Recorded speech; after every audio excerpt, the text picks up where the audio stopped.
Well, we know that suspect Bryan Kohberger was studying criminal justice. So joining us now with some expertise in this field, criminologist Dr. Debbie Goodman. Debbie, thank you for coming back to Rush Hour.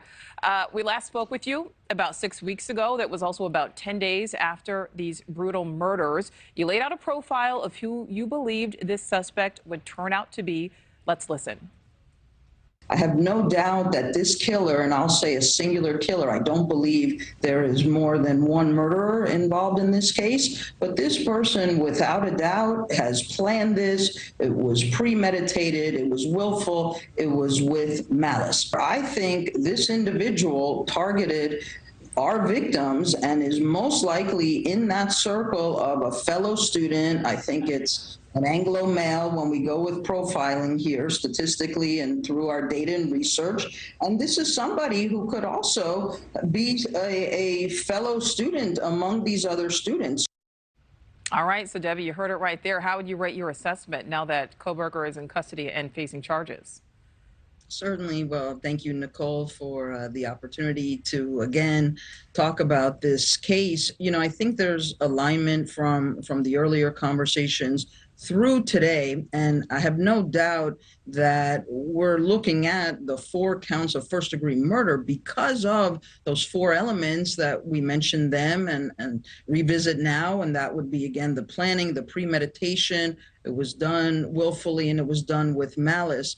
A few other alignment points, let's say, would have been the status of being a fellow student, albeit not directly at the university, but the thought pattern, of course, would be within the age demographic of the students. And that's what I always look for within the data analytics, these hundreds of cases with which I've been involved for the commentary, the analysis, the discussion, and we do see the patterns. So the age piece I felt was important because there would have been some level of connectivity, connecting the dots within the framework of victimology. Who are our victims? We knew and understood that all 4 of whom, 20 to 21, and so the likelihood of the killer also being within an age demographic with our victims, I thought was really with a high probability.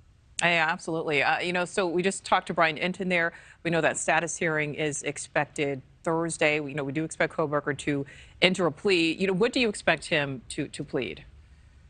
Right. So I expect him to plead not guilty, Nichole, and to our viewers, and here's why. I feel with certainty that this is an individual who is grandiose, who is narcissistic, arrogant, manipulative, and I'll throw in another classification, and that is hedonistic. You see, I maintain that this is a hedonistic killer. Why? Because that would be an individual who derives pleasure from the atrocity, literally from beginning, middle to end. So the beginning of any type of crime of this magnitude, mass murder, 4 victims, starts with the planning. So without a doubt, he planned it to the level and layer that he decided. All of the selectivity of the specific victims, selecting the knife, the day, the time, the location, all of that was planned. He derived great pleasure there. Now we move into, you know, the tragedy and the atrocity of the commission of the crime itself. These hedonistic killers, they have such pleasure of the commission of the act itself. And now here we are, at least moving into this 3rd category, whereby I have no doubt he is absolutely enjoying the spotlight. The whole world is talking about him. He is enjoying this phase of the process. Yeah, and that's the part that, is so unfortunate because, of course, there is so much interest in all of this. Dr. Debbie Goodman, thank you so much for checking back in with us. Always appreciate your insight. Thank you so much. Well, tonight, thank you for watching. Go to newsnationnow.com to find NewsNation on your television provider. And don't forget to click the red subscribe button below to get more of NewsNation's fact-driven, unbiased coverage.